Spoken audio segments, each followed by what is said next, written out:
Love it, love it, love it. Welcome, everybody, to the Bald Monkeys Wrestling Podcast.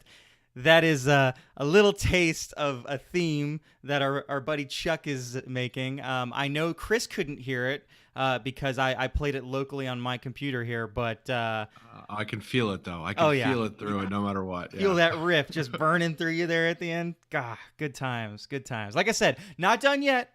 Chuck's promised some pretty great stuff. So looking forward to it. Yeah, definitely. I mean, he came with it. He challenged us that we needed a theme song, and we challenged him right back that write it. So I think it's a good start, and we'll see what he comes up with. We look forward to the final copy of it. I love it. So wrestling, fun topic. Kind of a bad week. For both Raw and SmackDown. I would almost say abysmal for me, at least. I don't know. What do you think? Yeah, I mean, you don't have to read about it. If you were watching, you noticed. And the ratings are really low right now because I feel like they're in this weird transition period after WrestleMania where they're just grasping at storylines.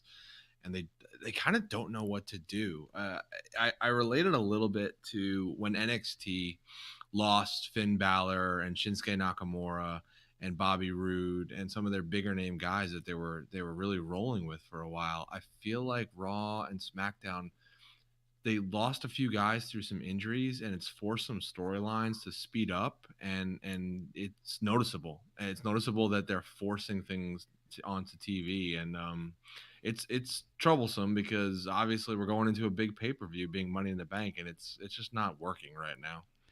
Yeah, and these, gosh, the Money in the Bank, these match rosters, like, I'm looking at them right here in front of me, and the thing is, it's like the men's is a little bit better than the women's in regards to, like, I was going through the people, and I can go through them real quick, but I put a star, and I want you to do this. And we'll see. How about how they trolled us too? Like, let's point that out too. Like, it leaked out like what the rosters were gonna be for both of these matches, and I feel like WWE just totally trolled us. Like they basically swapped out. We were joking about cards subject to change, right? Yeah. And I think we were okay with what leaked out, and then we were kind of like, well, maybe it's okay now.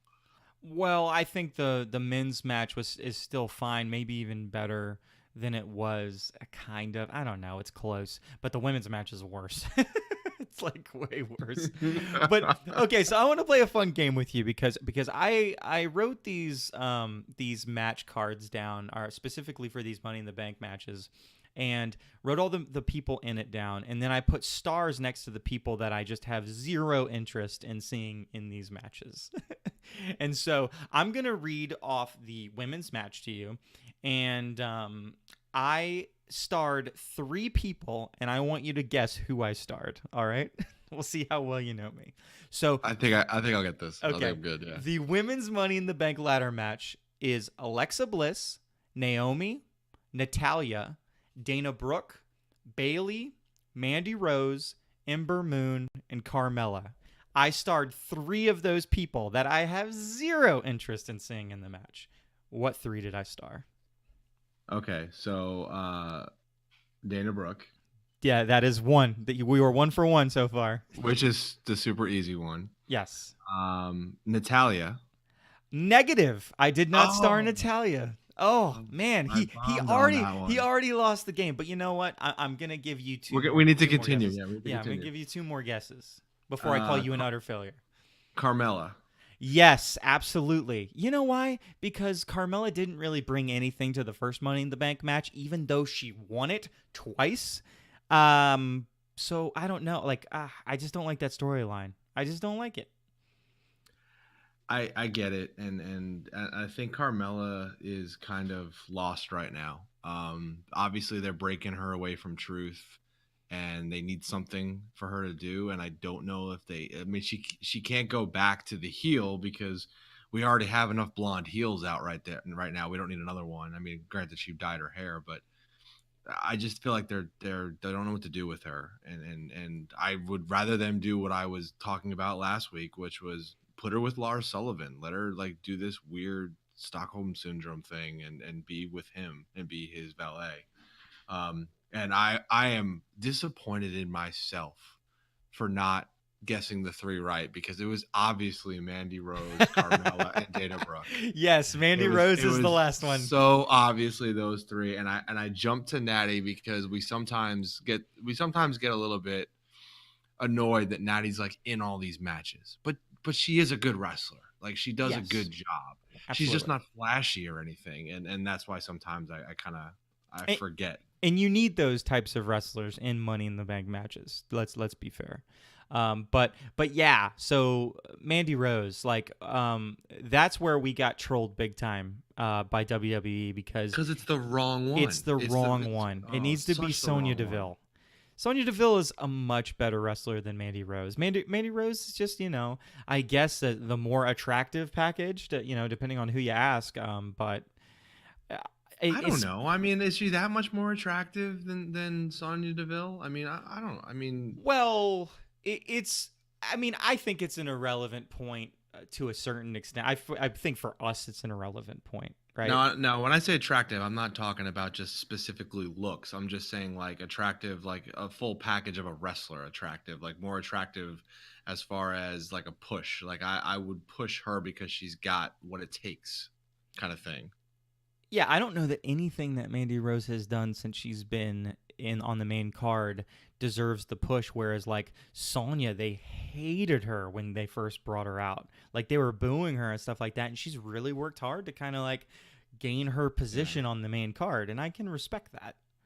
Yeah, she reminds me a lot of Shayna Baszler and how far Shayna Baszler has come in NXT. But honestly, Deville has done it on the main roster, which is impressive. But she's kind of stuck in Rose's shadow, and I'm wondering if that starts to change through this match. Maybe this is all just the beginning of a storyline where they get them broken apart, Oh, it and seems then obvious. Deville, yeah, and Deville can have a little bit of a run, because obviously Mandy Rose she's Trish Stratus. Like they're basically just trying to, you know, photocopy Trish Stratus to Mandy Rose. And if she could pull that off, she'll have a great career and she'll do a great job. But Deville, she needs something. She needs some character to roll with, and the only way to do that is to turn on her best friend, right? Like that's the only way it'll work. But is she going to be the face, which it seems like, and Rose will be the heel?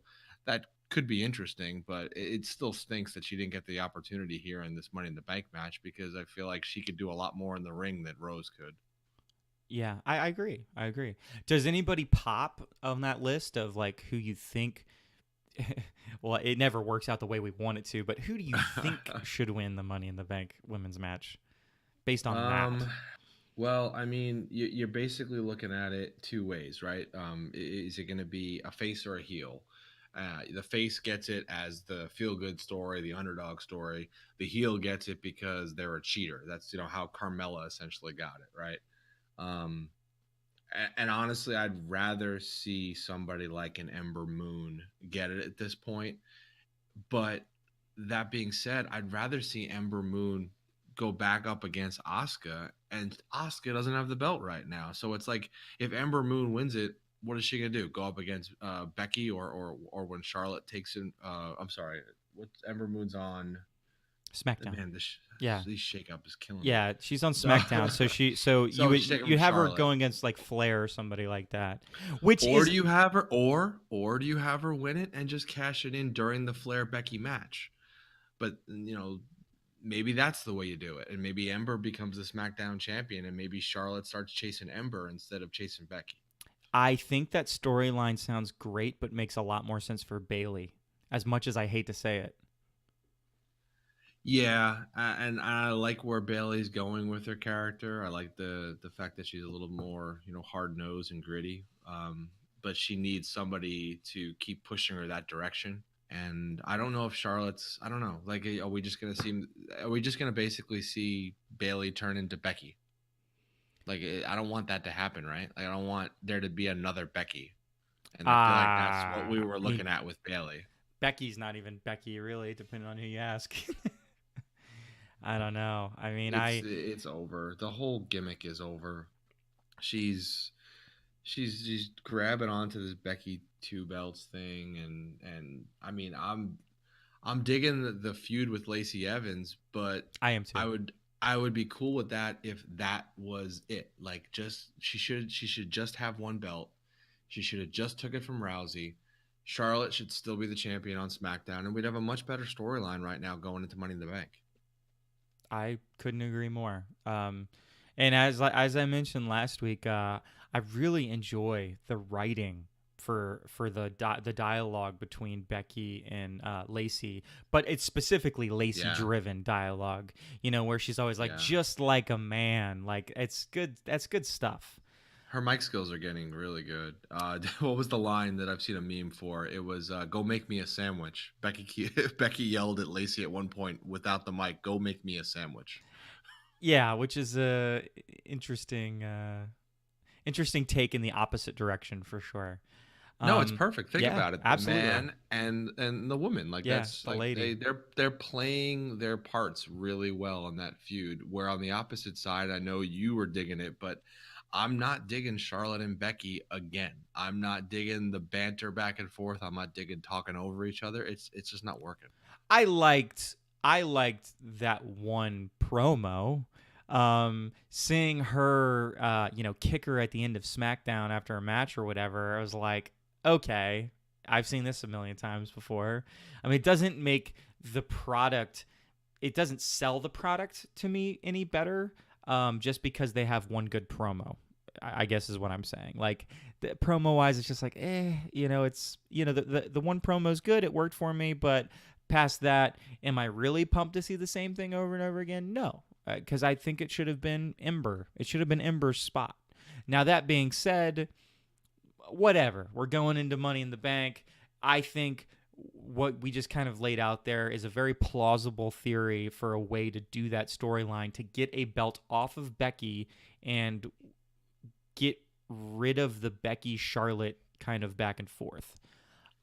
Is there any way Lacey Evans takes one of the belts off of her? I don't know. It's confusing, right? Because Right. when the first time they ever talked about that match, it was like for the Raw Women's Championship. And then all of a sudden the next week it was for both of them. So, I don't even know what they are wanting to do with this belt situation. There's nothing good about having two belts on her. It just Well, it's makes two things separate really, matches. it makes It's yeah, but that's what made the promo really weird though. because If she it was was either first this, going after both. Yeah, yeah, yeah, yeah. yeah. No, she was first was going after one, and then she was going after both, and now she's And going now after she's one back up again. to one. Yeah, yeah. Yeah. It's been a little bit weird. I It's would. just hard to believe that they would give Lacey that big of a push right away.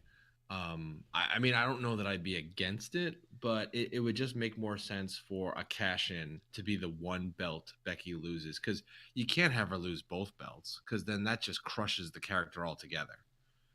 I mean, I say that, and as I say it, I hear myself and go, "Oh well, yeah, you said things before like this, Chris, and they definitely did it." So, Yeah. but the idea of killing that character just doesn't make sense to me right now. She's a merchandise seller, so It you it got to annoys me at though. least That's have one belt God. on her. I don't. It's like in my age that has annoyed me as I've grown older, and every week she comes out with some different shirt on, and I'm like, no, stop making shirt after shirt after shirt after shirt. Like, nobody cares. Who is buying all of these Becky Lynch shirts? And whoever People, you are that's buying all these Becky Lynch shirts, lots of people. stop it. Stop it. It's not a good character. Beth, I need that shirt back that I bought you. Okay, sorry Well, about not that. that one, not that one, not that. That's the original man shirt. I like that shirt a lot. Okay, I don't have an issue with that. It's just like, first it was the man shirt, and then it was the, oh, she's in an Yeah, Atlanta jail shirt, and then it yeah. was and then it was like, ooh, look, she's got a WrestleMania like main event shirt, and now she's got a Becky Two Belt shirt, and it's just like, come on, give me a break. It's been such a small amount of time, and they are trying to milk it for all it's worth, and it's It's a dead. yeah, it's abusing. Like, they're totally abusing it, because if you think about it, if she loses one of these belts, that Becky two belts, it was just from WrestleMania in the beginning of April. So they basically took 1 month and basically went, "Ha! Look at this. We're gonna sell all these T-shirts for over a month, and then we'll switch it to another shirt, after a month." It's kind of ridiculous, but hey, people keep buying them, and they're gonna continue to buy them. Whatever the next gimmick is, she's selling it. So I don't know. And you know what? And I might as well just parallel over to something that's been bugging me too, which is Kofi's getting not old. you, not Kofi's getting you. old. And Well, and let's and let's let's Michael be fair. Cole, Michael Cole being on there and like trying to like it's like, okay, how many times are we going to say it was such an amazing feat, it was so great, it was such a WrestleMania moment? Like how many times can you get a pop from that before it's like, dude, shut up. Like nobody cares anymore. It's Yeah. over. Well, I mean, he got pops from it though. That was the alarming part. I was like, man, the crowd's still into this. Like, even as thick as Cole is laying this on, and I Oh, agree. it was I rough. 100% agree. I was like, this is like vomitable. Like, hurry up and just get KO out here because this has got to stop. But yeah, I don't know. Like, to be fair, injuries have occurred, and the reason why this Kofi angle has kind of switched gears, like this Kofi angle, will be a lot different right now if Daniel Bryan didn't get hurt. Daniel Bryan would probably still be in the title picture. Daniel Bryan would probably still work on a program. So again, it goes back to my first point tonight is, I think they're just kind of scrambling and trying to figure out. They've lost. Some guys have gotten knocked out. Maybe some long term, some short term due to injury, and they didn't really have a game plan in place for a short program before Money in the Bank. This is probably Daniel Bryan's program that Kevin Owens is kind of stepping into early, because we all knew Kevin Owens was going to turn heel like eventually, but it kind of went a little bit too fast.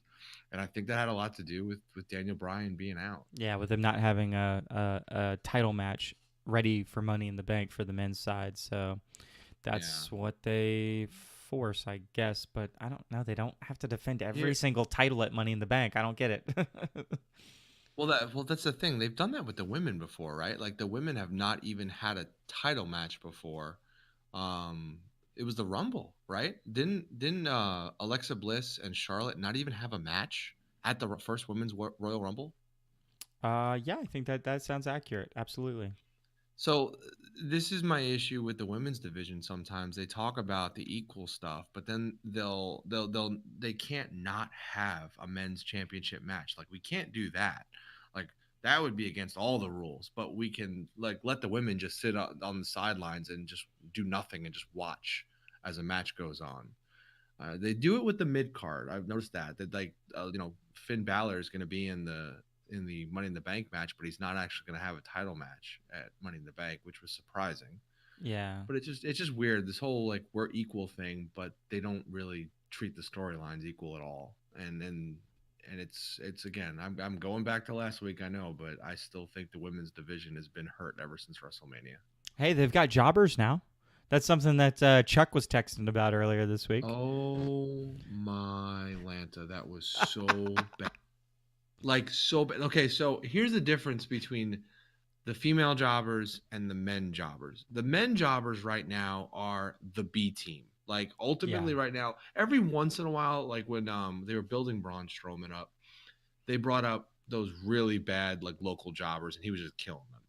Like I've seen like that's fine, whatever. But the B team is like a jobber tag team. They'll put over whoever, and Ryder and Hawkins were jobbers for a while too. Not even just tag teams, but singles too. But these women jobbers they brought out, and again with the Iconics not wrestling, sitting on the sidelines at the announce table and just squealing. I don't understand how you think this is working, Jimmy. I don't get it, man. Like I don't see it. it I don't care about the tag division anymore. You got a good tag team with Asuka and Kairi Sane, but I'm like, if they don't win the tag titles, like who else is there even out there? Like this is just silly at this point. So I've come to terms a long time ago with getting annoyed with any wrestler that goes to like be like a guest announcer or whatever. Like I used to annoy me. It doesn't annoy me anymore because they do it so much. It's just like whatever. That match was bad. It was so bad that I thought the Iconics were the only good thing of the whole match, because the match in the ring was ugly. The jobbers were really, really not good. The only really good thing was when they started calling the one like Ariel, like the Little Mermaid jokes. That was Graves funny. was pulling some aerial jokes out. Yeah, look at this Um, thing. Isn't it yeah, great or whatever it is? yeah. That was good stuff. And I thought that there was some stuff that happened with their speaking that was pretty good. I mean, I thought it was funny. I thought it was funny enough. And so wait, answer me this. Did did you think more of the tag team Asuka and Kairi Sane after that match? Did that make you feel like they were better than we think they are? Because that's what these jobbers are there for, right? Enhancement No, wrestlers, right? they were bad. It was a Did you bad think that? match. So there it is. Do you think so? That didn't work, Those right? jobbers were And not then successful. The Iconics were out there for us to be annoyed by them and Yes. for us to make them think they were even bigger heels. I'll give you that. That worked. But does it make you feel like, man, the Iconics are really gonna have a good match with Kyrie Sane and Asuka? I don't know that it did or it didn't. I mean, the problem with a bad match with bad jobbers is, what are you gonna do? It's kind of a crapshoot sometimes. You know. Not have the match. Like bring out two other wrestlers that aren't wrestling that day. Like Carmella and somebody wrestle. Like you could have brought on anybody that's not wrestling on TV and give them some time. Bring up some NXT people just for the day and let them have a match. I don't disagree. Whatever. Like give them a shot. Like I don't understand these local jobbers when it comes to if it's an enhancement thing where it's like Braun Strowman just killing somebody, yeah, please don't just destroy somebody who like don't put Chad Gable out there and get him destroyed because the guy deserves better. But like Where's Chad the Gable? women, I don't know. They're reworking him again probably Why isn't he in a Money in the Bank match? because he doesn't have a character.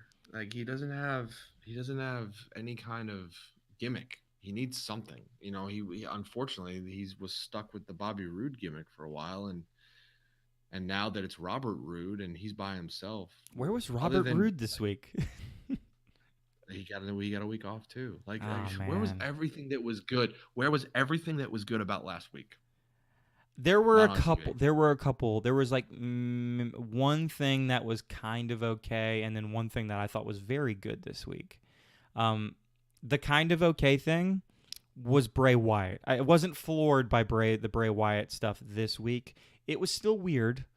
I enjoyed the actual painting when he Take reveals it the painting. easy. Yeah, the Nacho Libre references. That's pretty cool. Um, but it seems like, and I could be wrong about this, but that first, Rambling Rabbit though. I didn't like the Like voice. unless there's some, yeah, that was well. It's kind of like I guess it's just supposed to be creepy, right? Like that's It essentially wasn't what it creepy at was. all, Yeah. though. Well, speaking of voices, what about Abby, the witch's Didn't voice? they What change about it? that one? Didn't they actually have her have a voice on like the first episode, and it was totally different?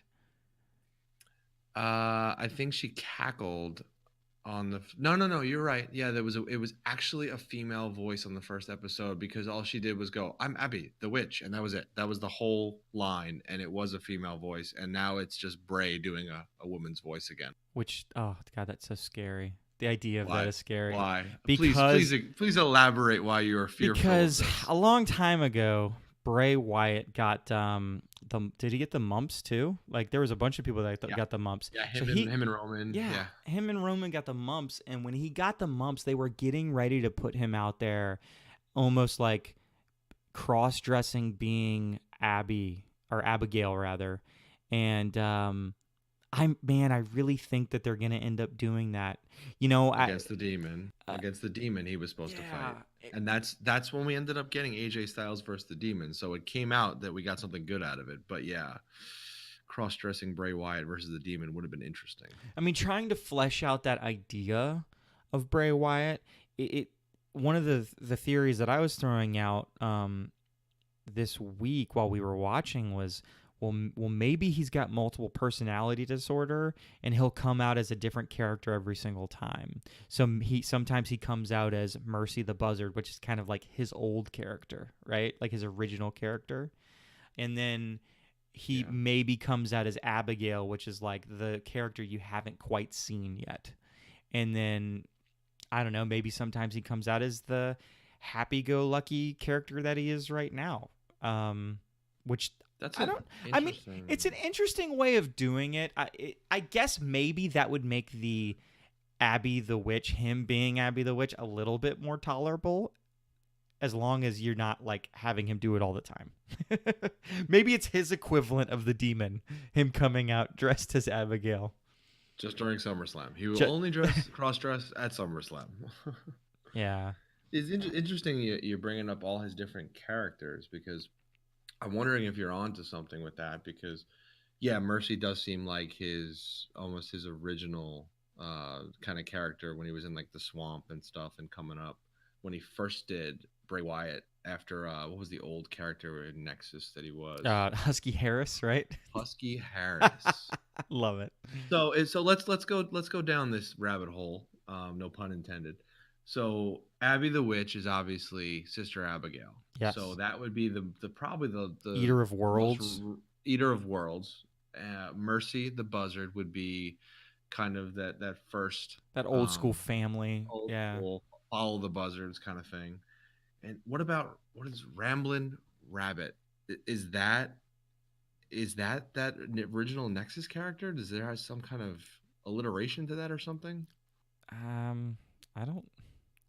I mean, unless That's the one I can't figure out. Like again, like the other two make total sense. I don't get the rabbit. Like I mean, unless that's the one that it I'm would have to be a questioning. stretch. It would have to be a stretch. Like you're saying, oh, Husky Harris, a rabbit. It could be a hare. Husky Harris. Oh my God. That I. you That's a know what? stretch. That's a bit of a stretch. It's a bit of a stretch, but they've done crazier things that were stretchier things. Yeah. Um, it's just interesting. I'm wondering like and if you noticed during some of the vignettes, there's something under uh like a blanket by the window. And you could tell that there's something under the blanket, but you can't tell what it is. So I'm waiting for that to be, unveiled at some point. I just hope they keep these up. Like these are great. Like these are the best part of the show. I stop what I'm doing, no matter. I think I was walking to the bathroom and I had to turn around and run back because I saw that it was coming on. I'm not gonna miss it. Yeah. It's the actual point. Like you said, it's one of the things that yeah, I enjoyed it. I'm gonna enjoy it every week. It's the one thing that we look forward to now. I think no matter It what, it how bad wasn't things are. as good though as Sami Zayn. Sami Zayn knocked it out of the Yeah. park this week Yeah. by just telling the WWE universe, guess what, fans? This is what you are. And it was so totally accurate, was the funny thing. And it was great. Yeah, he's on to something. And I don't know if it's true or not, but I think they're allowing him to kind of do his own promos and kind of freelance a little bit, which they've done with a few people, KO. I know they let him do that too. But Sammy's showing that he's great on the mic and he's latched on to something and I like he didn't use his sign off this week though, right? Like seeing hell. I think that's been his sign off the last few weeks and I don't think he used it this week. Yeah, well, you know how WWE is with if somebody gets offended too easily by something that's said, they might, change it up. We Or had if they don't, if there's any reaction that seriously they don't like, if there's any reaction that they don't like, they Stone can Cold turn built on his a whole dime. career on that. That's the Like that's like attitude era, man. I I mean, that's know, a but like totally different time. Kane comes out like in fire, I don't know, like death and everything. The Undertaker's an Undertaker. Like, come on, like you can't say see in hell. Like that's ridiculous to me if that's what happened. I hope that's not what happened. I hope he just It's possible. didn't say it. Just didn't say it this week. Just felt that was it was a different direction to go. It very well could have been like they kind of like let him go. He did it maybe the first time, and then he did it the second time, and they were like, you know what, I don't really like that. Management was like, I don't really like that. Hey, don't cut that out of that promo or whatever. So we're focusing on there was a lot of promos I feel like this week, and we're focusing on some of the good ones. But dude, I was not into the promo with McIntyre and Baron Corbin and Ricochet and Braun Strowman. It was painful to listen The to. women's one was just as painful. It was almost like they took the announcement of the Raw women and the Raw men, and they were like, okay, let's do a class on how to do the worst promo ever, and have people like Just not even talking coordinated, right? over, yeah. Like it's not even coordinated talk over. Like where I was saying I liked it when a week or so ago when Becky and Charlotte were kind of talking over each other. That felt kind of real. This felt like so manufactured and awkward and bad, Yep. and like, you know, everybody's treating Ricochet like he's a child, and it was just weird. There was one good line in that when Ricochet said, "I didn't come out here to talk," and they turned to him and go, "Then shut up." Yeah, that But was good the stuff. problem was it was drowned. It didn't come out clean because Ricochet like almost like kept talking, so it didn't hit as hard as it could have.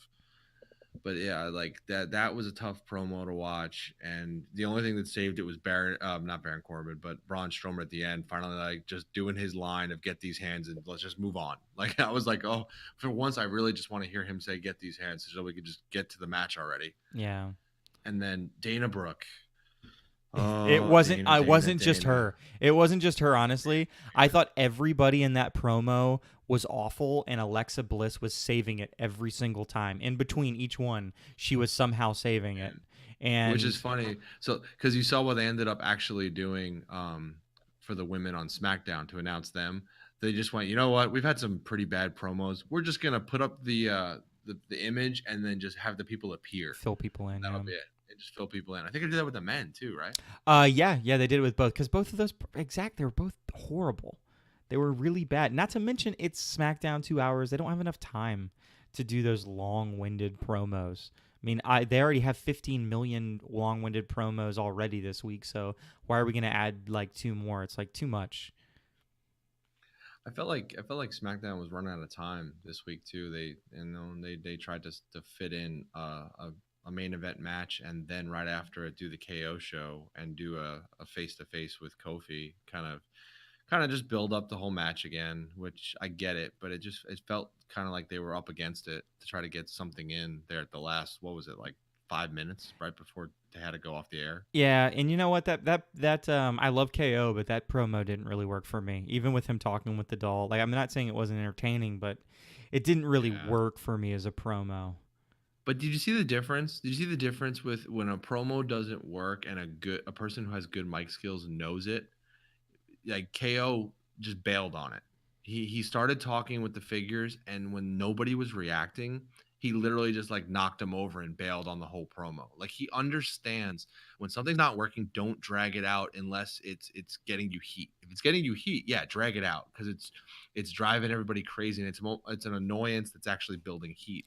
That was just it was dead. Like nobody was reacting at all. Are you And sure though that the way that you do a promo is not the Dana Brooke way, where you just say opportunity like 50 million times, and opportunity, eventually somebody will react to you and opportunity, be like, "Shut up! Stop talking." opportunity, opportunity. You've had all the I guess that we should. opportunities. It's like, oh my gosh, Yeah. quiet. There's another Um, person. Well, opportunities. yeah. Um, men's Money in the Bank, because we already talked about the women's. I'm gonna do a little side here. We're gonna play our game again, okay? Now this time, I didn't mark as many people. I marked 2 people, so 8 people, and there are 2 people that I do not want in this match in any way. All right, I'm gonna list out all the people, and you're gonna guess them. All right. So in the All men's right. Money in the Bank match, we have Braun Strowman, Ricochet, Drew McIntyre, Baron Corbin, Finn Balor, Ali, Andrade, and Randy Orton. Who, Mr. Tiro, are the 2 people that I do not want in that match? This is actually probably an easy one. I'm going to go with the gimme, which is out of nowhere, Randy Orton. There's no need for Randy Orton to be in this match. It's ridiculous. Why? It's like Just to they bug don't you. they don't trust. It's like they don't trust that the people in the ring are going to be over enough. I don't know. Yeah, it's. I mean, honestly, he's in the match to do one RKO off of a ladder. Ugh. Like, however that's going to be, whether it's Ali doing some kind of flip off the ladder, whether it's, Randy doing it off the top, somebody who the two of them are at the top of the ladder. He's in that match to do an RKO off the ladder. He's going to like RKO Finn Balor as Finn Balor's doing a coup de grace on somebody or something like that. Yeah, that would look weird though, because Finn shouldn't be laid out like that when he's doing a coup de grace. But along those lines, yes. Yeah. And number 2, I would say it is probably your second least favorite thing that's going on, which is the Monster in the Bank. Oh my gosh. Can we drop Monster in the Bank, please? I sent a message out to the guys, and I've been very critical of my least favorite finisher the last couple of weeks, which is the Bailey to Belly, which, by the way, is still the worst finisher in all of WWE right now. Superman very, punch. very, very, very bad. It's bad. I'm not denying it's bad. I even sent the message, like, he did a couple Superman punches in his match, and I'm like, God, the Superman punch is so bad. However, still not as bad as the Bailey to Belly. That being said, I sent a message that was like, you know what might be worse than the Bailey to Belly? Monster in the Bank. I hate that name. Who thought that that was a good name gimmick? Like, oh, it's clever because he's a monster, It sells T-shirts. It does it? Well, it's going to sell one in a second when I buy it and send it to you. Oh, my gosh. Well, we got to make sure we send that Baron Corbin T-shirt to Chuck, too. That'll be our thanks for the theme. Yeah. I mean, I bet you Chuck's very excited that Baron Corbin's in the Money in the Bank match. He can be a two-time Money in the Bank winner. Which is interesting, right? Interesting, because he is in the same position as Carmella, but guess what? Baron Corbin's character is working. It's working. 100%. 100%. I've often called Baron Corbin the face maker, because you can put him out there with anybody and he will get heat and get the crowd to get behind the other opponent. And it works. It works great. I mean, he's even starting to go up against McIntyre a little bit too. It's almost like they're teasing the possibility of McIntyre beating the crap out of Corbin. And I bet you everybody would cheer McIntyre. So there's a little bit of a possibility there that they might turn McIntyre. I don't know if they should. I love him as a heel, but I would get it if they're going to do it up against Corbin. Yeah. So, Ricochet. names. Dude, Ricochet will be the one that takes the RKO. That's totally easy. Duh. Yes, absolutely. So 4 names on this list tell us that this match, we should expect, whether or not it's a good match is irrelevant. We should expect the match to be good because Ricochet's in it, Finn Balor's in it, Ali's in it, and Andrade's in it. All 4 of those guys are incredible. So if this match isn't a good Money in the Bank match, it is an utter failure. Well, here's the thing. Like, those 4 you just named, and I'll throw McIntyre in there too. Those are the guys that need to win this match. I don't think you need a 2-time winner in Braun Strowman or Baron Corbin. Obviously, I'm with you. I don't think Randy Orton needs or should get this push. It's got to be one of those 5 guys, and I'm honestly okay with just about any one of them winning this match. But my gut, and now this again, my gut never is, it's never good with WWE. Like, we disagree big time. But my gut says the person that makes the most sense out of this whole list, and I know I got a lot of Ali love, but it's not Ali, it's Andrade. Andrade is the perfect person to get this belt. I would have agreed with you if it wasn't for the little bit of a feud that Andrade and Finn have been having. I feel like it makes more sense to build a program with Finn and Andrade out of this match. True. So honestly, giving it to McIntyre doesn't make sense to the same conversation we had last year was why give it to Braun Strowman? He doesn't need it. So I'm thinking McIntyre might win it because it's the same exact argument we made last year. He doesn't need it really as much as the other guys, but they're probably just going to say, go ahead and give it to McIntyre and he can cash in whenever he feels like it. And it's most likely going to be McIntyre versus Rollins, which I think they've been thinking about and pushing for a while. You know what I think would be a better story? Like if you're going off of stories, because you look at these ladder matches, right? And I use the best ladder match that I've seen in the last few years, which is that NXT ladder NXT match match. Yeah, for the heck North yeah. American title. And what you tend to see is you see certain types of wrestlers or certain feuds where people are paired up kind of against each other. So amongst the 6 people, there are like 3 pairs of 2 that are kind of like these are kind of the same type of wrestler, or these are the guys that are feuding with each other or whatever. Right. So Right. you have Drew McIntyre, Baron Corbin, you have Finn Balor, Andrade. You probably say Ali, Randy Orton, maybe. Yeah. Yeah. They're Um, not. They have kind of unfinished yeah. business. I feel like. Yeah. Well, when you actually look at the story, as we're talking about this, and I'm thinking about who should win, you know who should win? Baron Corbin should win. Drew McIntyre should massacre everybody in the ring, Yeah. clearly be the one who's going to win, and get cheated out of the belt by Baron Corbin, just like he was cheated out of the pin the other day. And Great heat. that is great heat. It will make that build up for that match be amazing. And really, if you wanted to, you could have one of those Money in the Bank briefcase matches. Oh, so like he'll lose it later on. Yes, to McIntyre. Gotcha. To McIntyre. Yeah, that's possible. That makes sense. Unless he's probably earned himself actually, successfully using a Money in the Bank contract, though. Yeah, like I feel like Baron Corbin had like a really good push when he first came up, and he's got a U.S. title reign, he's got the Money in the Bank, but he obviously that terrible what was it, a roll up to To Jinder Mahal. Jinder Mahal. But you know Oh, what? We didn't like Baron Corbin so back then. bad.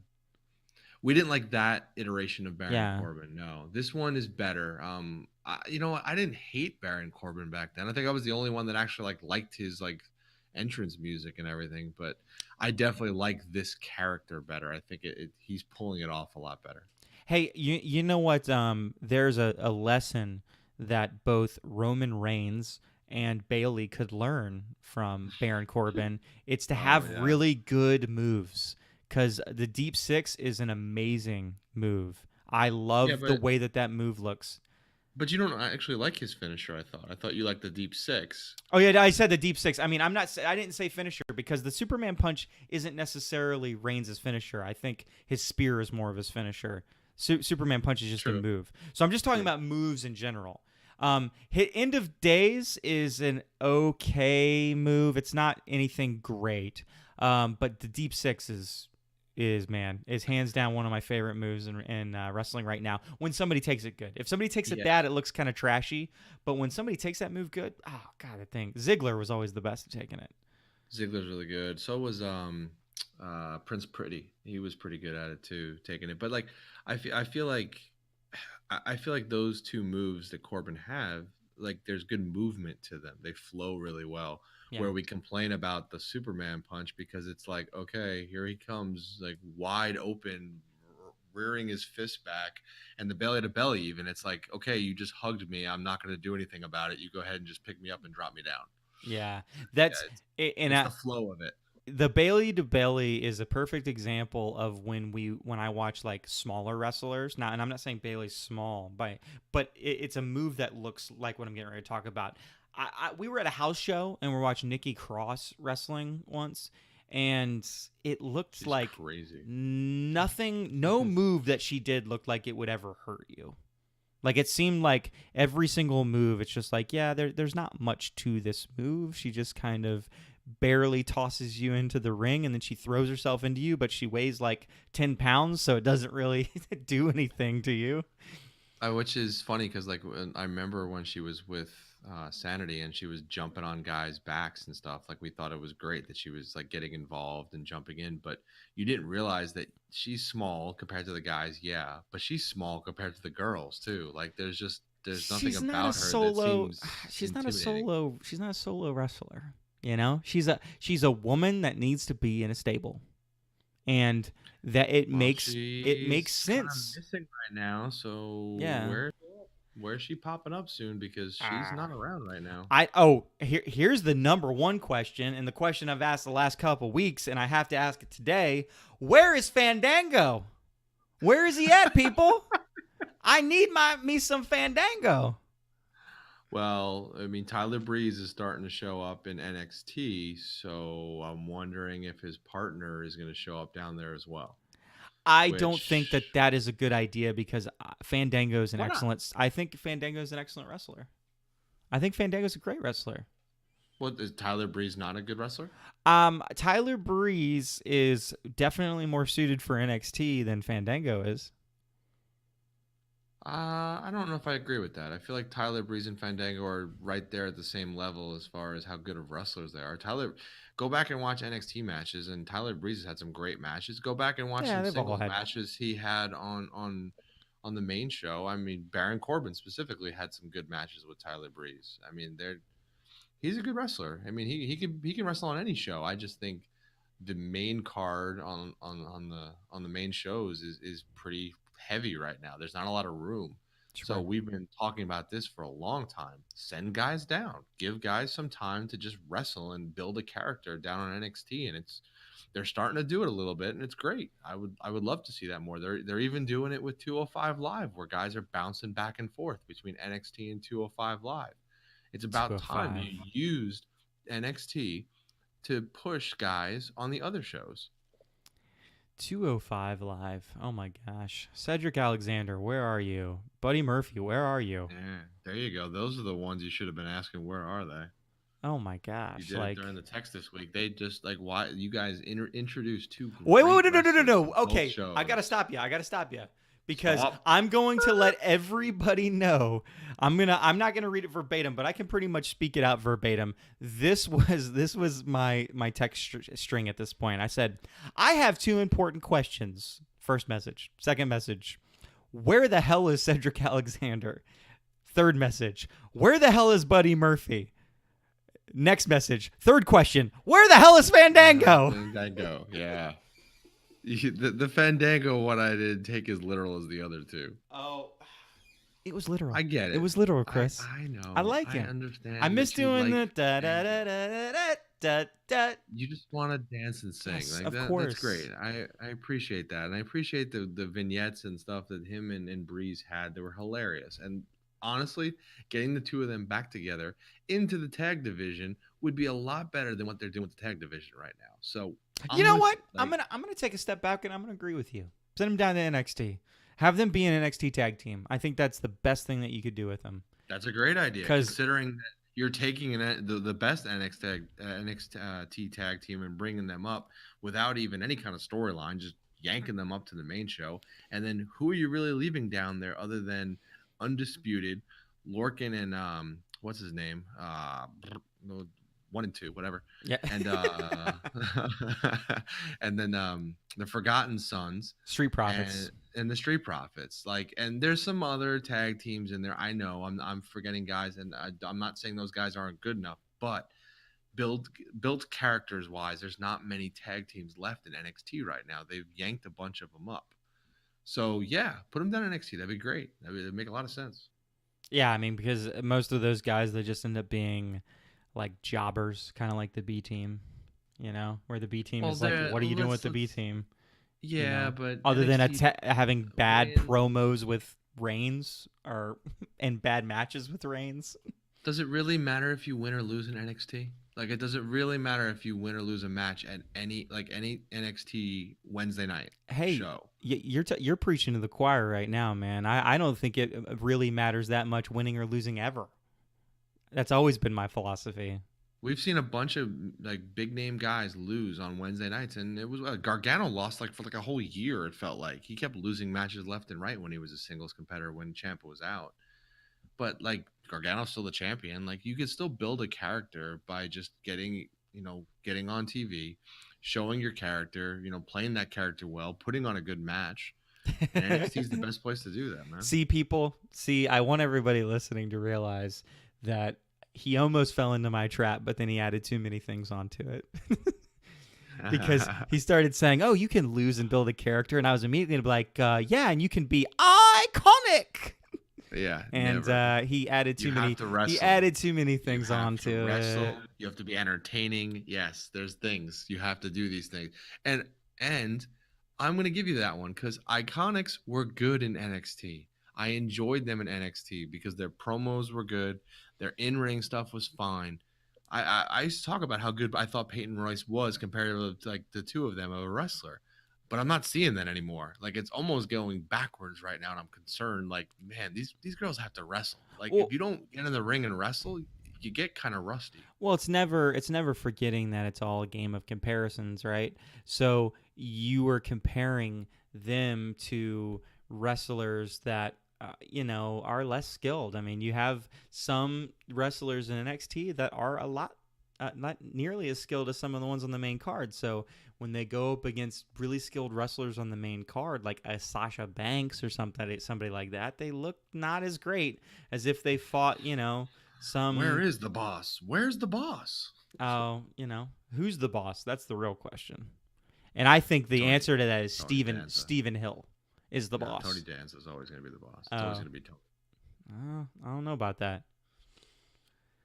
That's another. I mean, interesting thing is like we're seeing a lot of people either get squashed or just not be on TV for a while. And I know AEW's out there, and I know there's a lot of rumors and stuff, and I try to stay away from them. But it's just interesting because I feel like the wrestlers are starting to not like pull like their ace in the hole or whatever, or try to build some leverage. But there's something's changing.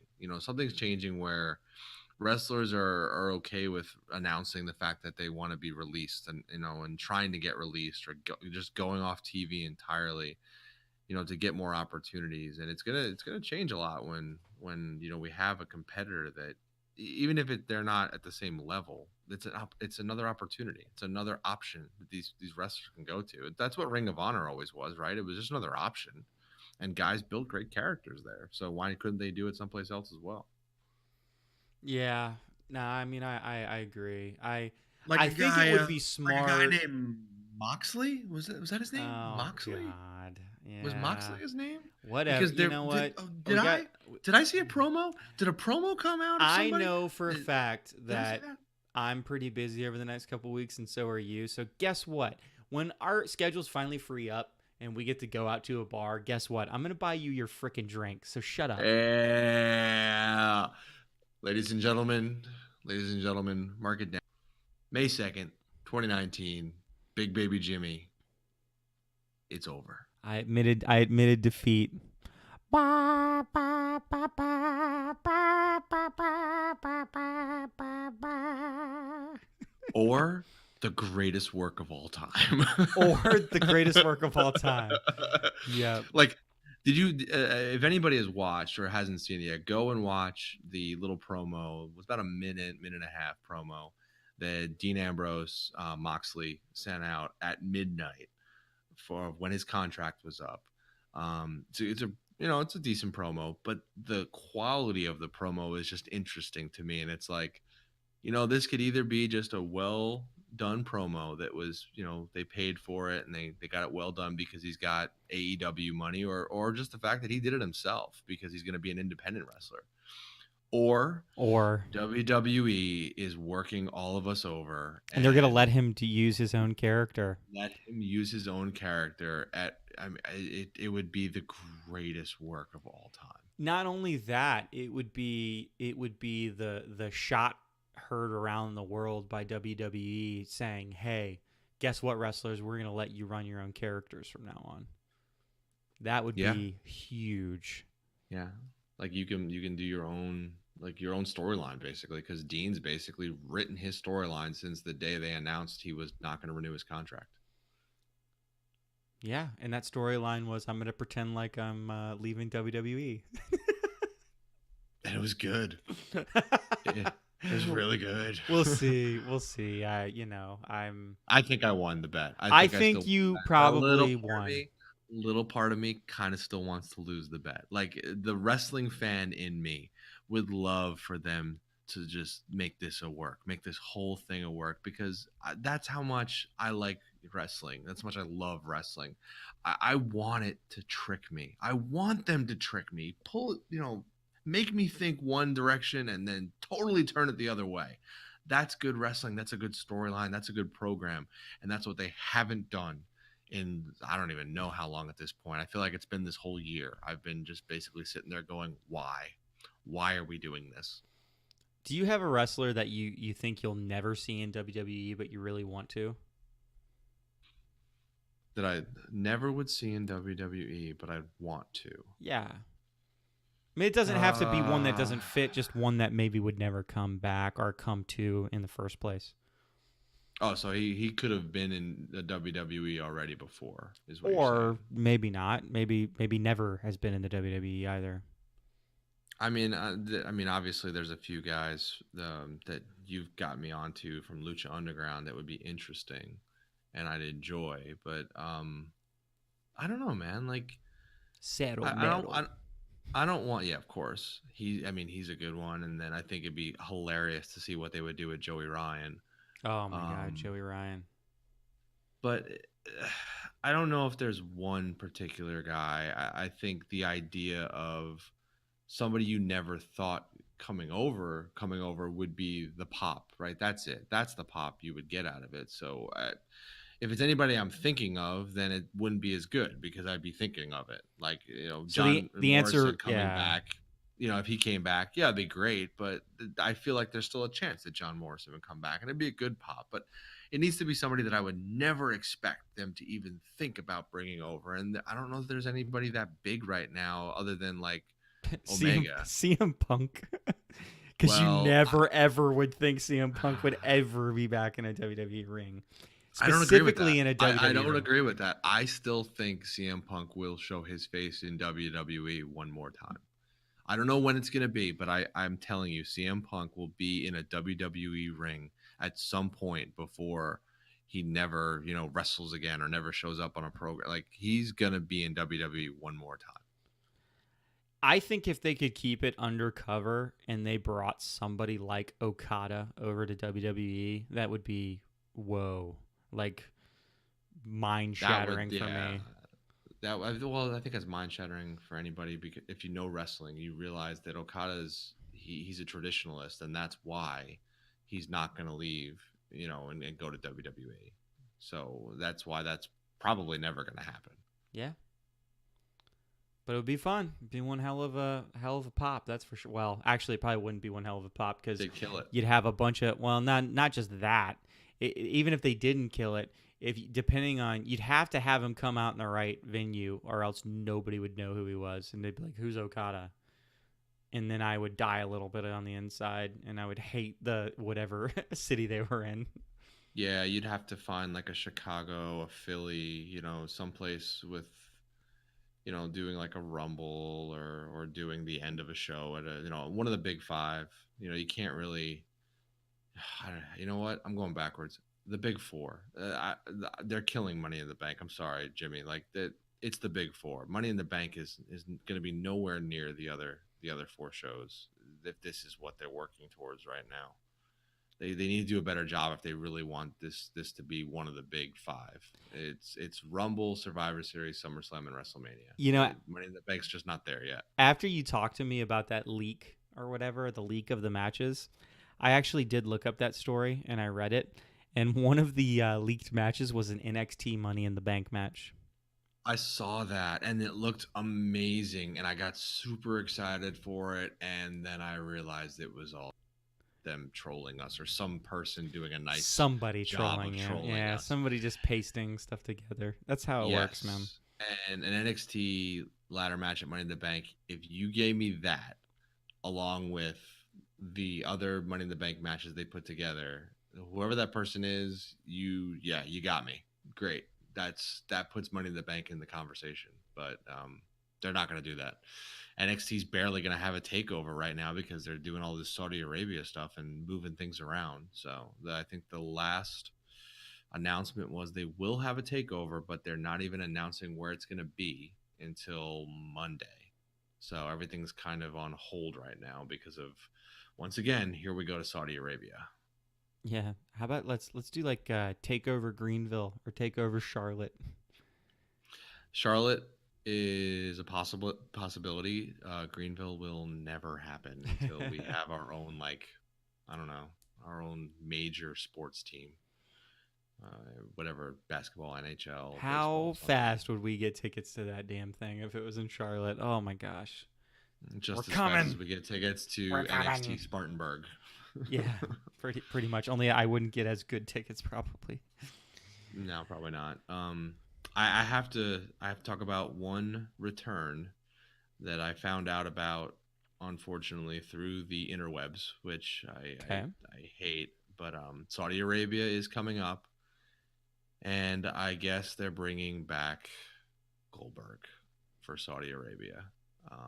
He has announced that he will be back for that event, and that usually means that we are going to see Goldberg building some kind of program up into Saudi Arabia. So to make this clear, we get the Baron Corbin shirt for Chuck, and then the Goldberg shirt for Nick. Yeah, yeah, I think that's I think that sounds a good about shirt. right. Sounds It's about a good right. shirt. Yeah, Yeah. I think we've talked about this at nauseum over the weeks of this podcast, but the need for them to bring back nostalgia acts instead of letting these guys wrestle that can wrestle, that are new, that are trying to build a name for themselves, it just drives me insane. And I get the draw when you go overseas of the old school names, right? Because that was the joke when they did this the first time, was they put a whole bunch of names down that they want to show up, and a few of them weren't even alive, right? Like Andre the Giant, Ultimate Warrior, like they weren't even following the fact that these people aren't around anymore. But that's the names that are famous from the 80s and the 90s. But it's like, give these guys a shot, man. I don't need to see Goldberg. Like, are we really gonna get Goldberg? Like, what? Goldberg, Brock Lesnar again? What are we gonna get? I don't. Who's Goldberg gonna fight at Saudi Arabia? Oh, I don't really. I mean, it's Saudi Arabia. I mean, my view of Saudi Arabia, it's always like this one-off sideshow. It's just like I don't care who goes there. I don't care if Goldberg. Yeah, sure, have Goldberg go there, have a match. Who cares? Just as long as he's not stomping all over normal WWE shows and ruining storylines in WWE at present, then I don't care what they do at Saudi Arabia. Half the stuff they do at Saudi Arabia means nothing. They're one-off matches that mean nothing. While I agree, the main issue is Saudi Arabia takes away a pay per view. They basically use that as a placeholder for that month. So we're Have not going to get a program or a storyline because of that. haven't we already talked about that they have too many pay-per-views as it is? Well, they got rid of a bunch of pay per views. They've canceled. Was it Backlash? They canceled. They Yeah. canceled a few of the pay per And views. they still have too And many. yeah, And we still don't have well, they King of have the too Ring. many because oh yeah, or Queen of the Ring. Uh, That would be the oh man, I can't believe I'm going to say this. Queen of the Ring. That would be the one that Billy Kay should win. Like if you're gonna really troll and try to get her heat, Billy Kay, when they finally get Queen of the Ring going, she needs to win it. oh, no, trolling. I didn't mention this earlier, but trolling would, have Dana Brooke win Money in the Bank because, it's finally her opportunity. No, no, And maybe that's it's not even trolling. It's it's not even trolling. it is trolling Like though. You're reacting to it right now. It's a dude. troll. No, That's no, what it it's you're is. just trolling me. You're just trolling me right Well, a now. They're troll not is a troll trolling is a troll, everybody. you know? Well, you got me on that. Yeah, go Um, on. I've got one last thing marked down here on the stuff that I wanted to talk about, and it was how horrific this Roman Reigns stuff has been lately. The storyline for Roman Reigns, I really hate it. Which part specifically? Because So I I think don't. let's go back to where it started. It started with him getting drafted to SmackDown in the Yes, Superstar Shakeup, right?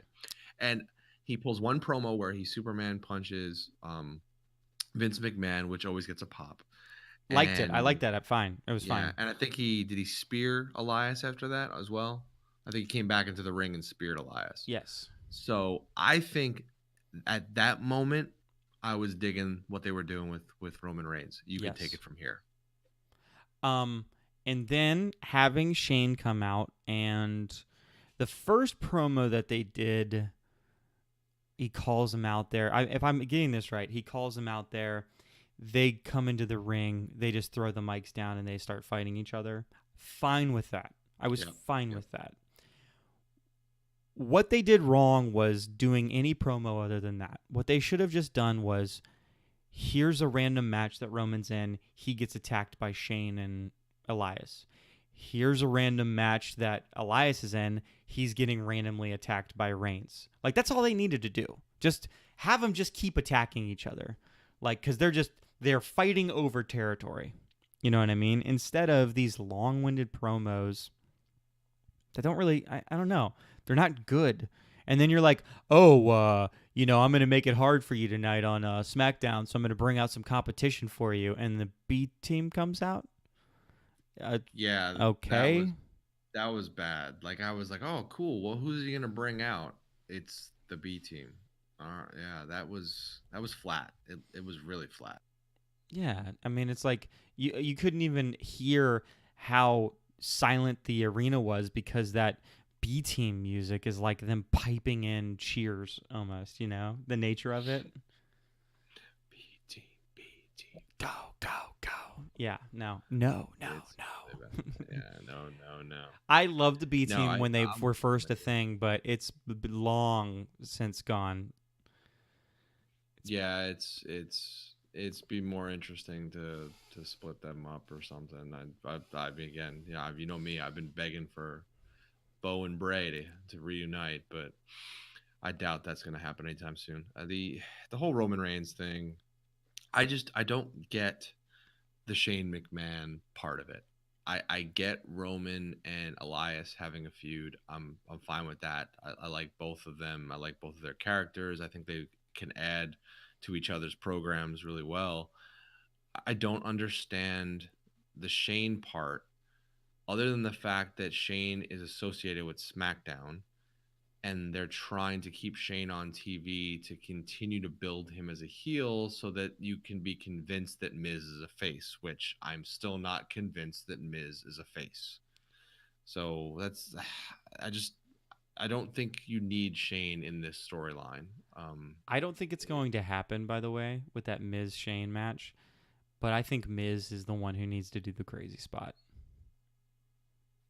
But isn't that we had the same conversation before WrestleMania that Miz was going to be the one to do the spot, and they really They didn't even do. I both mean, did they a did a good bad. spot. It was a spot. I mean, it was Good. obvious. I mean, they were Yeah. getting to the fighting around the arena or whatever, and it got to a point, and I'm like, oh, there it is, there it is. You see that right there behind the tower? I'm like, that's where they're gonna do their spot at. But it's a steel cage match, so there's two ways to win: get out of the cage or pin your opponent, right? So what, or is it even that, or is it just get out of the cage? Because sometimes they make these stipulations different for cage matches. So we'll have to see what they do in the weeks coming up. But I just don't see what spot he's going to be able to do other than something off the top of the cage, which I don't know, man. I'd be nervous to see either one of them try to do a spot off the top of a cage. Like it's bad enough watching Shane do it off the top of a Hell in a Cell. Which he always, if he's in the Hell in a Cell match, it's him doing the crazy spot. Always. Is it even crazy anymore? How many times have we seen the same spot? Is it still crazy? Uh, It's the Shane, it's the in Shane elbow that's coming off the top onto the announce table. I mean, that's basically the spot every time. Yeah, and I mean, it'd be interesting. I mean, it'd be interesting to ask him how much it hurts every single time he does it. I'm sure it doesn't tickle. Yeah, I'm sure it hurts a little bit. It's- So, but I mean, I, I'm okay with them continuing the Elias and Roman Reigns thing. I kind of wish they would have just ended the Shane and Miz thing after Miz got drafted to Raw and jumped him and had that moment of with the chair and he cut himself and it was just great. He had his little like kind of Becky moment and it was good. We could have rode that for a while. But they're just trying to push Miz a face because again, it all goes back to ratings and they're trying to get people to watch Miz and Mrs., which I'm not gonna lie, is the best part of Tuesday night. After SmackDown ends, you get to watch Miz and Mrs., which is pretty much more entertaining than SmackDown right now. So you watch Ms. and Mrs. every week? Um, I mean, if it's on, yeah, I'm gonna watch it. Cool. It's about wrestling, right? I mean, It's that's debatable, but yeah, okay. I gotcha. it's a show about two characters who are wrestlers, and essentially it's not 100% their real lives. Obviously, it's them playing their characters within a TV show about their real lives. It's entertaining, man. Like, you don't think it's entertaining? Didn't you? What was Hogan's old show that he had with his family? You ever watch that one? No, nah. And I are you sure it's Hogan? I saw the Foley one. I remember when Foley had a show. Foley had one on the network, Yeah. and you can go watch that on the WWE network for $9.99 a month. What are Or what are you doing? Shame on I you. don't know. You're I need you're to. you're We need plugging somebody that doesn't sponsors. even sponsor. Yeah, WWE's gonna sponsor us. Yeah, With that's the some of only the thing. sideways shit I say about their people, get the fuck out of here. How's wait, you wanna do a plug for your pickled eggs? You wanna do that Oh, right now? yeah. That was our conversation. Was like, oh, if we ever got a sponsor, it's going to be really some random southern, pickled egg manufacturer or something like that. Wanted to, Yeah. sponsor a wrestling podcast. Yeah. So the five of you that are listening right now, if you know any pickled egg companies out right there that are they're looking for sponsorship, to just throw some money away. We're here. Let them know. Let them know Big Baby Jimmy's looking for them. So should We're should be trying to terrible. we're trying to push the idea that some of these old southern foods aren't nearly as southern as you think they are. They're good quality products. These are like pork rinds and pickled eggs and yeah. I'm just It's fine. Just like this week of wrestling. It was kind of just bad. like this week of wrestling. It's Yeah, kind of bad. I was talking. I mean, we talked today briefly, and what did I say? I kind of just watched NXT this morning to just see if I could pull together something that was like positive of this week, and even NXT, like I was kind of like, yeah, it's okay, it's doing all right. I mean, I see the whole splitting up of Undisputed Era, or the teasing of it, that possibly or may not happen, which I don't think it's actually going to happen. I think they're just gonna end up being a big troll and basically say we tricked y'all. And then we had the debut of Back to the Future Kushida, which uh, it I don't know. I love Ono, and I watched the match, and I didn't think it was two guys that worked well together. They tried. There's a couple good spots here and there where Ono does his, I'm gonna slap my leg as hard as I can, and it's gonna look really good. it's great. But I didn't buy the match, but it was his first match on NXT. So, like I talked about, I don't know that it really matters if he wins or he loses his first few matches. I don't need it to be perfect in NXT. I just need him to work on stuff. So I look forward to seeing more of this guy. I know he's got a big following overseas, but yeah, NXT was not even great. The one thing I think I took away is they're trying to recreate Batista with the Forgotten Sons. Um, if that guy isn't Batista reborn, I don't know who is.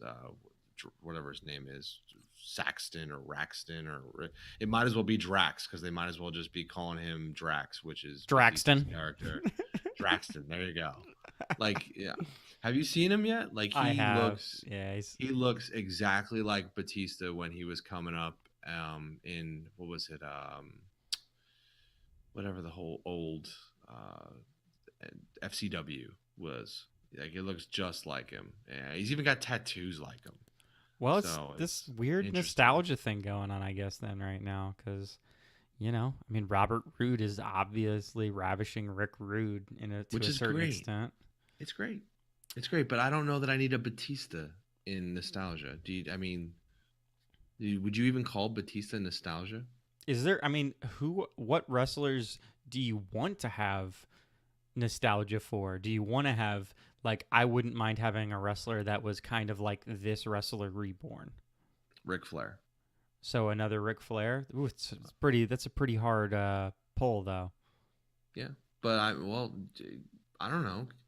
Was Chris Jericho another type of Ric Flair? I would argue that he was another version of what Ric Flair was, I'd say and Jericho's a little bit more fluid than Flair, though, because I think Flair had a character that just persisted and persisted and persisted, and I think Jericho reinvented himself like a bunch of different times.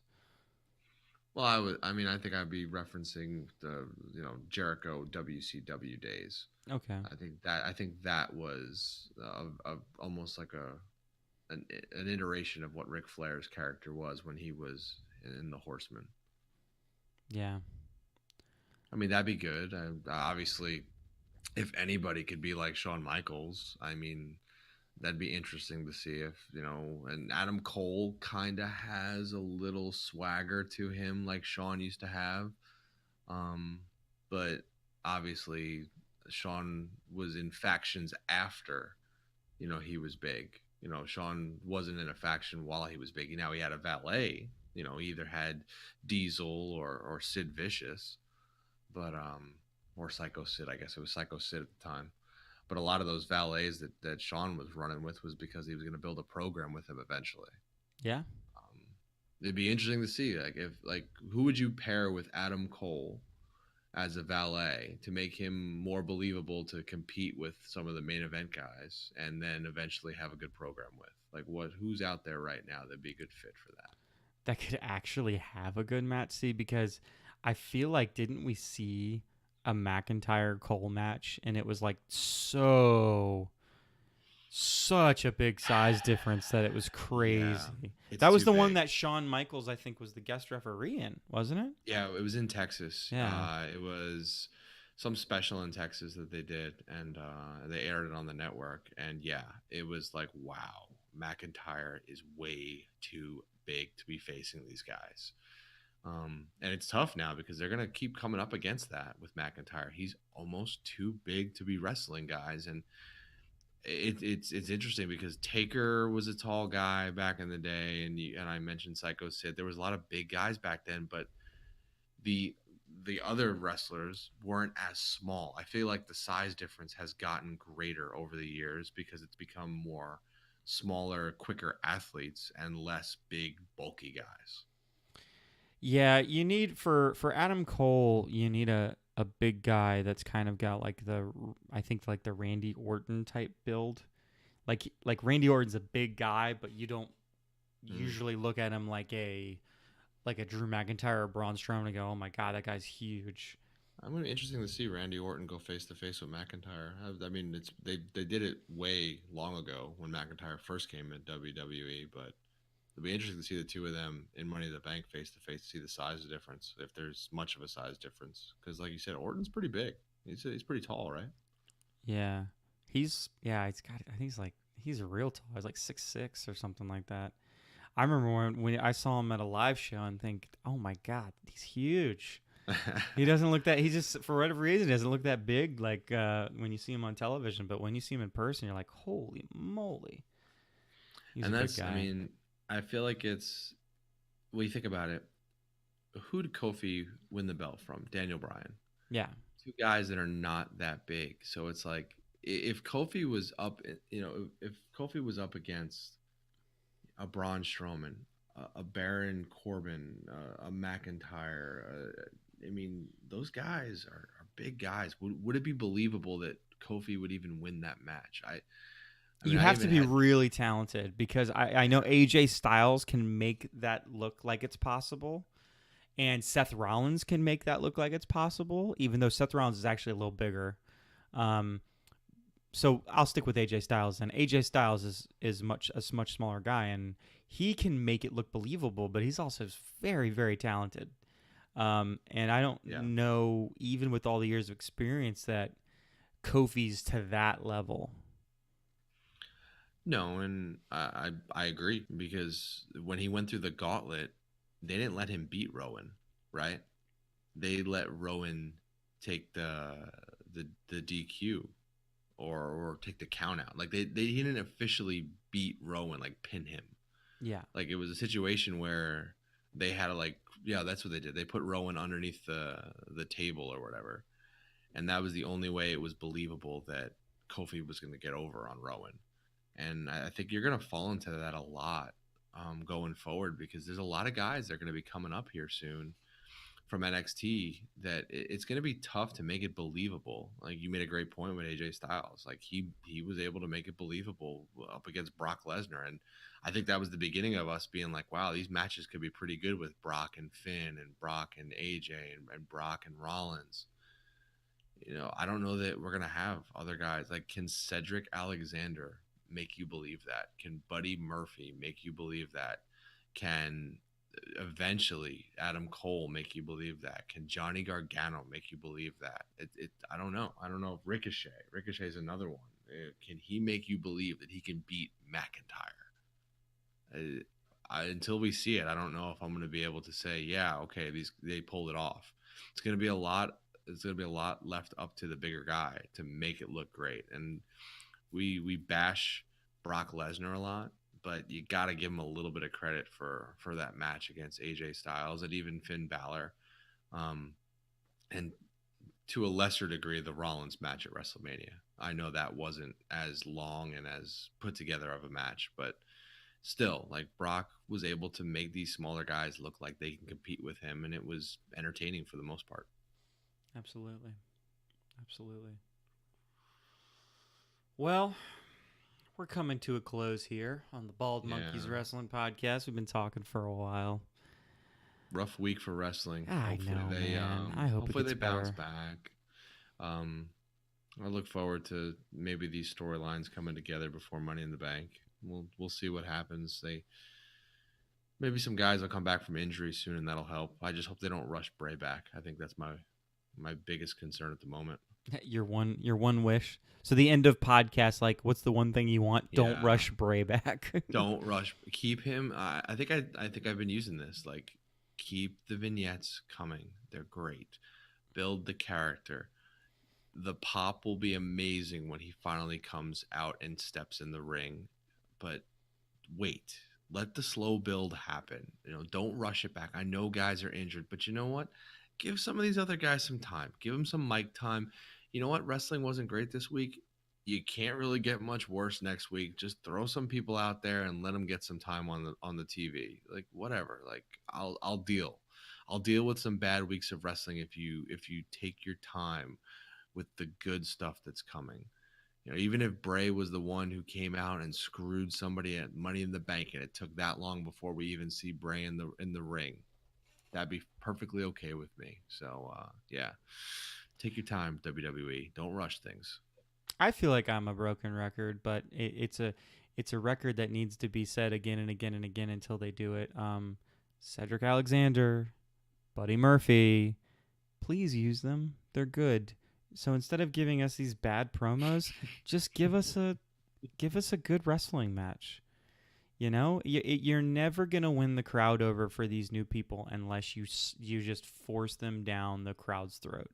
Like, make them watch them every single week on the main show, and these guys will get over. You did it with Ali, and it was successful, and Ali got some love actually after he he kicked Orton out of the ring this week. Yeah. And, I really look forward to what Ali's going to bring to that ladder match. And you can do the exact same thing with Cedric Alexander and Buddy Murphy, but you have to use them for them to get over. If you just play one promo from weeks ago and you just change your mind, then, you're just going to have two more wrestlers that are going to look to ask for their release. Don't waste your assets. That's all I'm saying. So it's a good point, man. I got a good spin on that for you. Take somebody out of the ladder match, and then have a fatal 4-way to get into the ladder match. Yeah. Who do you take out? Who do you put in the fatal 4-way? Yeah, hold on.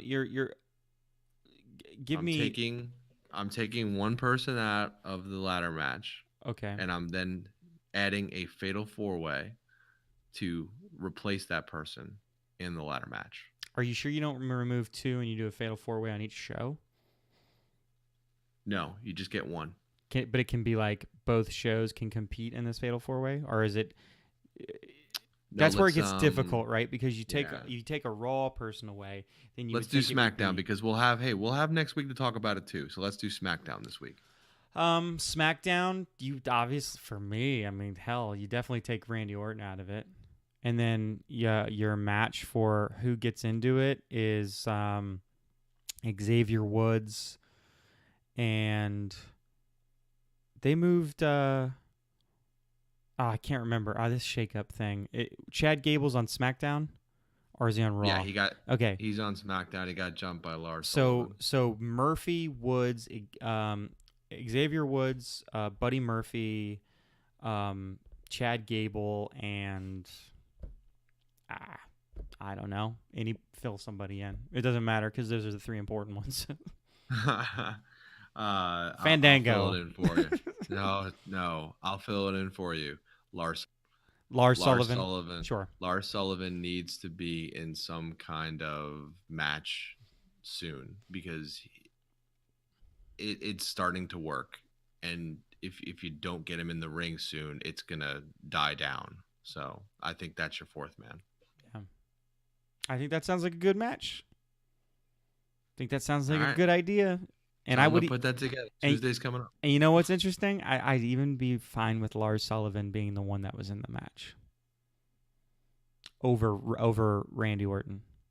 Yeah, I agree with that. Again, they're just people that don't need to be in the match because they don't need the push. They just don't need the push. So it's not this. It's not. I know sometimes on this podcast I've had hatred for Randy Orton. It's not hatred for Randy Orton. It's just like, no, you don't need to be in the match. I mean, I could make the same argument for Drew McIntyre. I don't really think you need to be in the match, Drew McIntyre, but because Baron Corbin's in it, it makes it a little more interesting. Okay. So failed sign off number 1. We just start ranting again. We talk forever. We just talk forever. So thanks everybody for listening. Obviously, if you enjoyed the content, hit the like button. Subscribe if you haven't subscribed yet. Big thanks goes out to Chris. Thank you, Chris, for having this wonderful conversation. Oh, well, thank you, Jimmy. I enjoyed our wonderful conversation. It was good, yeah. Thank you, Chuck, for that awesome theme music at the beginning. Oh, yes. Captain Chuckles. Many thanks, Captain Chuckles. We love it. We can't wait for the final product. And, I mean, really a big thanks to any of the bald monkeys out there. You guys are awesome. So thanks for taking the time to listen to us, and we hope you listen next week. See you later. Later.